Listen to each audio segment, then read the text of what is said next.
उत्तर प्रदेश कांग्रेस अध्यक्ष अजय राय ने बिहार में एनडीए द्वारा बहुमत का आंकड़ा पार करने पर कहा, जो कमियां रह गई हम उनकी समीक्षा करेंगे, लेकिन जो सरकार सत्ता में है उसने पूरी बेईमानी की है, चोरी की है। पहले एसआईआर से 65 लाख नाम हटाए और महिलाओं के खातों में 10,000 रुपए जमा करके वोट खरीदे हैं।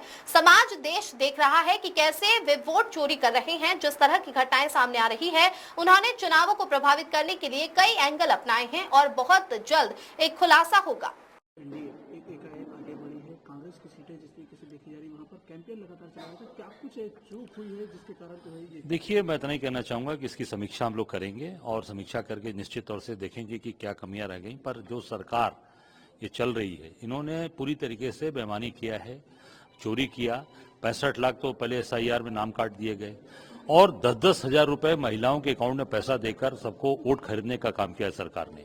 वोट, नोट के बदले वोट, नोट दो वोट लो, ये काम किया है सरकार ने और पूरी तरीके से संदिग्ध स्थितियों में पूरी चीजों को लाकर खड़ा कर दिया। मैं इतना ही कहना चाहूंगा कि आज समाज देश देख रहा है कि किस प्रकार से ये वोट चोरी कर रहे हैं, कैसे वोट खरीद रहे हैं और जिस तरीके की घटनाएं सामने आ रही हैं उसमें मैं समझता हूं कि पूरी तरीके से ये चुनाव प्रभावित करने के लिए लोगों ने कई एंगल अपनाए हैं और बहुत जल्दी उसका खुलासा सामने आएगा। सर, बिहार चुनाव को लेकर के अखिलेश यादव ने जिस तरीके से चुनाव आयोग के ऊपर जो है साफ तौर से निशाना साधा है, उन्होंने कहा चुनाव आयोग ने एसआईआर के जरिए जो है वहाँ पर खेल किया। मैंने कहा पहले ही कहा कि एसआईआर पूरी तरीके से वहां पर 65 लाख लोगों के वोट काटे गए और प्रताड़ित किया गया, परेशान किया गया और जो 10,000 रुपए दिए गए महिलाओं के अकाउंट में, मैं तो बिहार में कैंपेन में था, पूरी तरीके से वो प्रभावित किया गया है।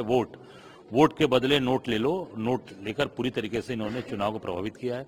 मुझे लगता है कि और भी कई चीजें हैं जो सामने आएंगी, कई ऐसी घटनाएं सामने आ रही हैं जिससे चुनाव को प्रभावित किया है भाजपा और सरकार ने, सारी चीजें सामने आएंगी। सर, इस चीज को लेकर के साफ तौर से कहा है कि जो 14 राज्य जहाँ पर एसआईआर लागू किया गया था, वहाँ पर इस तरीके